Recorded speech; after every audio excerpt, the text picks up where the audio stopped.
Get ready, because today we're going to talk about the worst types of plot holes and how to fix them. By the way, my name is Brandon McNulty. I'm the author of Bad Parts, also the author of Entry Wounds, and welcome to my writing channel. Last week I did a video on the worst types of plot holes, and some of my subscribers asked if I would explain how to fix these types of issues, so I thought we'd talk about that today. I'm going to give a brief recap of what plot holes are, then I'll discuss the 7 types, and I'll give advice for fixing them.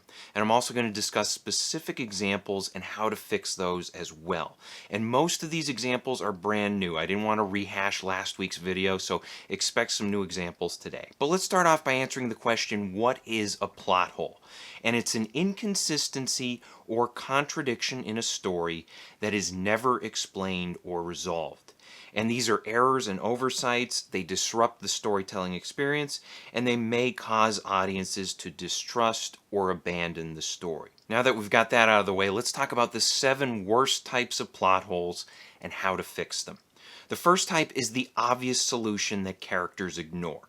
And these are situations when characters have a clear and easy solution in plain sight, but for some reason they choose a difficult or illogical alternative. And as for how to fix this type, you have plenty of options.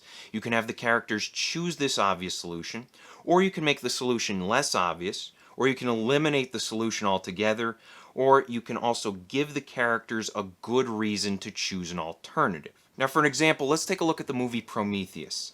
This is a prequel to the Alien franchise, and it contains an infamous scene where a spaceship that's shaped like a horseshoe gets blown out of the sky before hitting the ground and rolling toward 2 major characters. In order to avoid being crushed, both characters run for their lives, which makes sense, but instead of running directly left or right in order to avoid the spaceship's path, they mostly continue straight ahead. Eventually both characters fall down, then one rolls away to safety while the other gets crushed. Now the easy way to fix this is to have the characters run directly left or right away from the spaceship's path. Now some audiences will point out that if the characters do this, they might get struck by falling debris, and while that is a possibility, it's still smarter for them to go somewhere where they might get hit rather than continue along a path where they will definitely get crushed.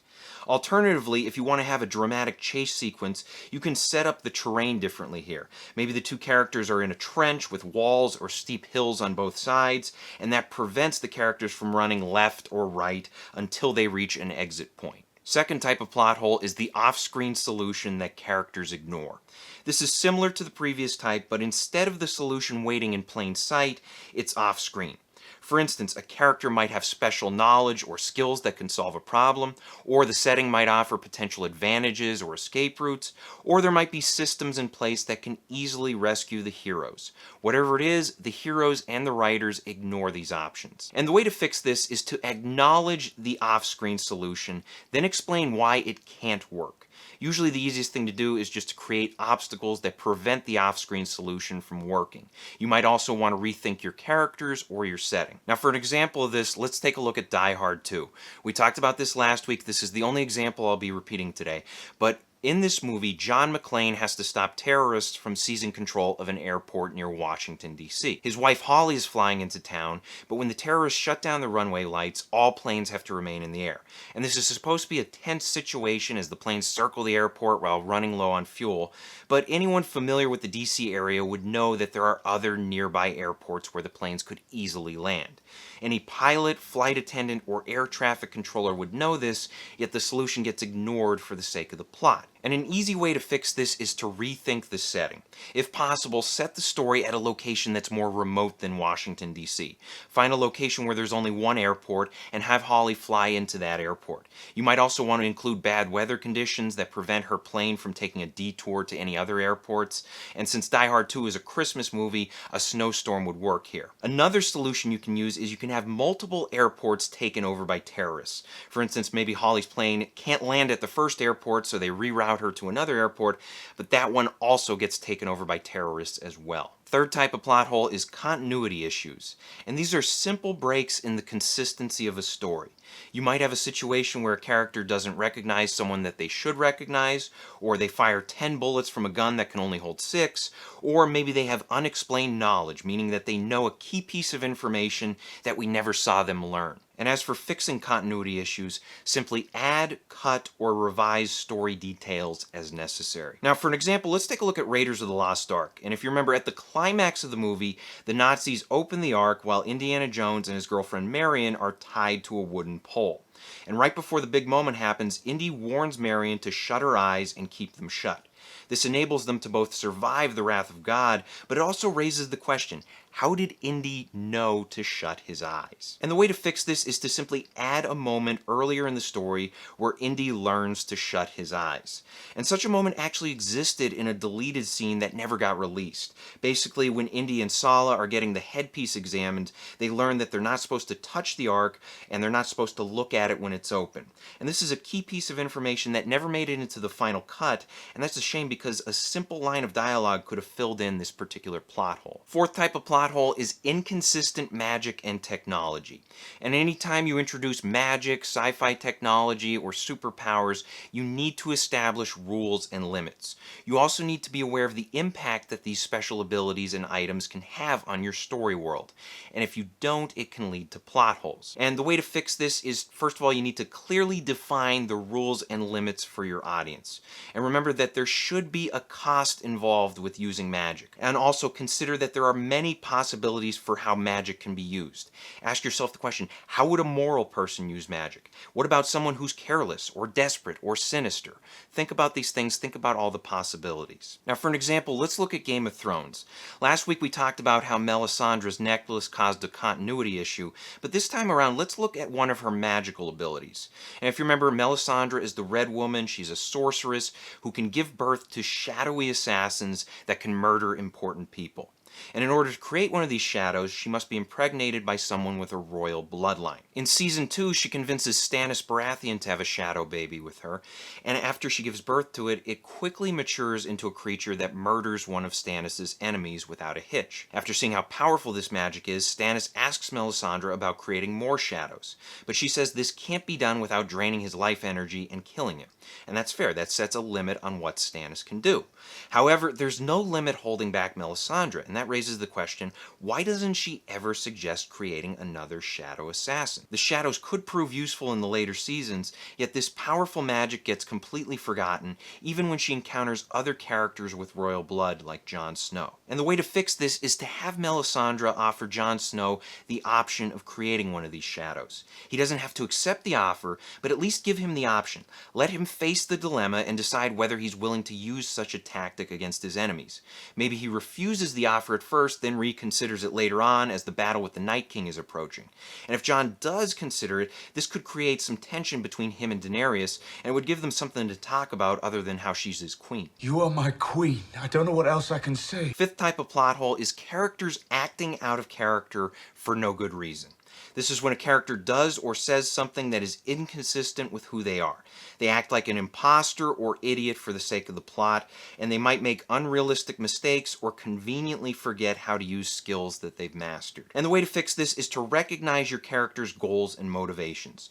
Don't allow them to do or say something ridiculous for the sake of the plot. And if they must do something for the sake of the plot, make sure that there is proper setup and reasoning for those actions. For an example, let's return to Game of Thrones and look at Jaime Lannister. This is a character who's introduced as a smug, arrogant noble who enjoys incest and shoving kids out windows. He has a negative reputation as the Kingslayer, and we have every reason to hate him early on. But he surprises us over time. He faces great struggles, he gets humbled, and eventually he admits that he killed the previous king of Westeros for honorable reasons.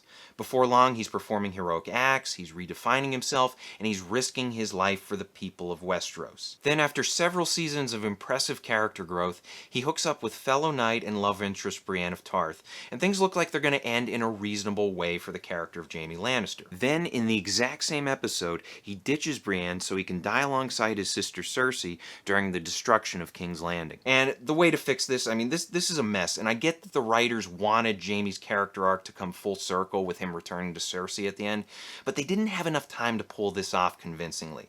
Instead of rushing his arc with an abrupt turnaround, it would have been better to respect his growth and end his arc in a more natural way. And they could have easily done this without changing the story. Jaime returning to Cersei had no real impact on the plot, so his actions in the final episodes, they were not only out of character, but they were unnecessary. Next type is abandoned subplots. And this happens when a seemingly important subplot is established, but later it fades away or outright vanishes without proper exploration or resolution. And the way to fix this is either you cut the subplot entirely, or you connect it back to the main story in a meaningful way. Remember, subplots are supporting plots. They need to support the main plot, and they need to support character development. For an example, let's look at Star Wars The Force Awakens.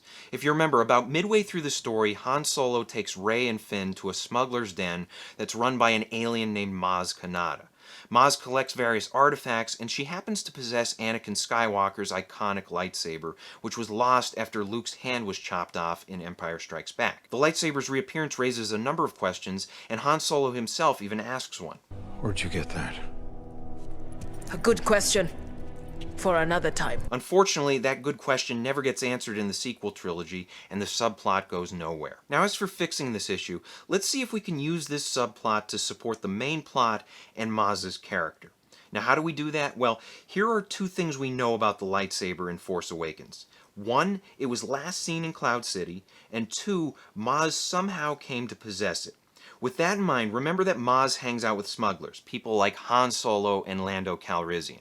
And Lando, of course, was the administrator of Cloud City, which makes it plausible that he could have obtained the lightsaber, then later given it to Maz. Now, the main plot in the Star Wars sequel trilogy involves the Resistance battling the First Order.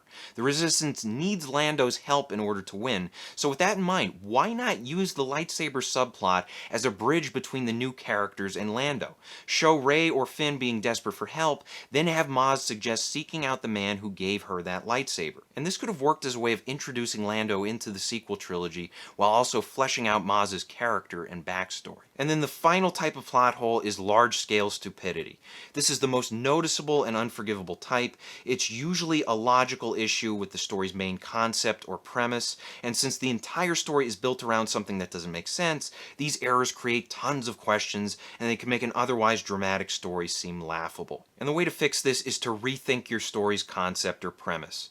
Make sure that the situation is logical. Make sure that characters want something sensible. Make sure that their goals and motivations are believable. For an example, let's look at Jaws the Revenge. This is the fourth Jaws movie, and here's the premise for it, okay? The premise is that Chief Brody's family gets targeted by a shark that wants revenge. That's it. And this shark, it follows Brody's widow all the way from Massachusetts to the Bahamas in the span of 3 days.